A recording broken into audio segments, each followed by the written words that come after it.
In late December, my wife and I left on a 7-day Christmas cruise on the Majestic Princess out of San Pedro by Los Angeles. It was our first cruise in 2 years, and we booked it right before the Omicron variant started to spread. Here's what the experience was like. We flew into LAX, quickly found the Princess representative, and took the transfer bus to San Pedro, where the check-in process was a breeze thanks to all the pre-registration.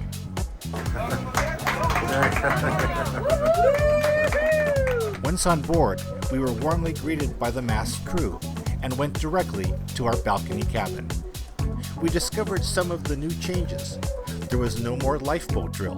In the unlikely event that abandoning ship is necessary. Instead, passengers watched a video in their room and then checked in at their leisure at their assigned muster station prior to departure.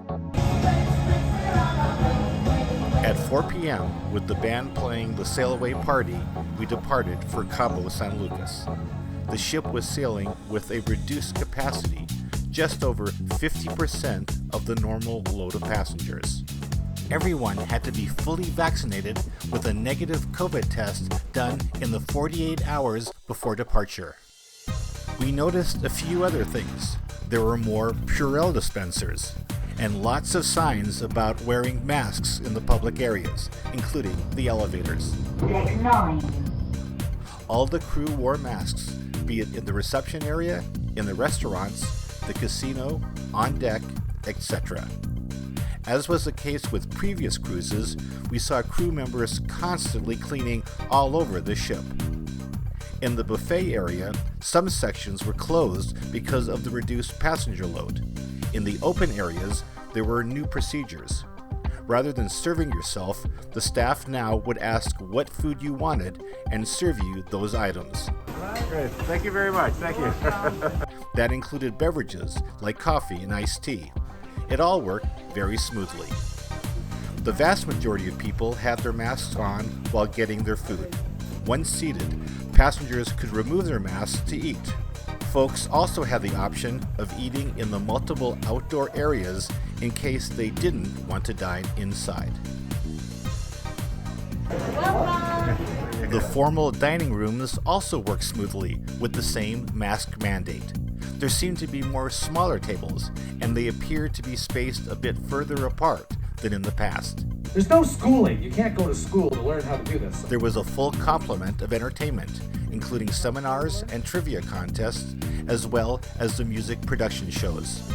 Most people in the theater kept their masks on, although a few did not. Since the ship was half full, you could always find an empty row to sit in if desired. Plus, there were sections with blocked-off seats. We noticed that the cleaning staff would wipe down the seats in between shows.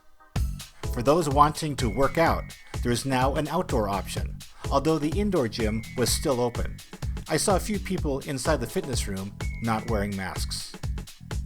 Another change had to do with cabins. The stewards now service the cabins once a day instead of twice. There is no longer the evening turn-down service, although you can request it. We did go ashore at all 3 ports, and when tenders were required, passengers were good about wearing their masks.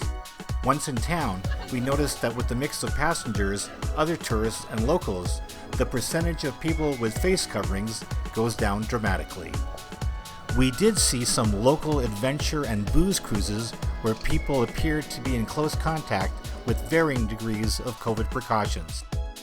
If some of those passengers later reboarded the Majestic Princess, that could be a problem.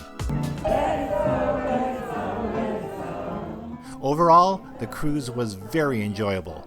The crew pulled out all the stops to make it feel like Christmas, from wonderful decorations to singing holiday carols to even arranging a special appearance by Santa Claus. We had a wonderful time. We returned to San Pedro in late December and found that some other cruise ships that week had multiple COVID outbreaks on board, reaching the CDC level of red. Our ship, the Majestic Princess, received the lower yellow level designation, indicating it had reached the threshold for investigation.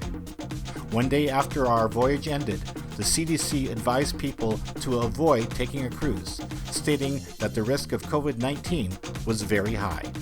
A few days after the voyage ended, we were tested for COVID. The results were negative. We're hoping that cruising will return to normal in the near future.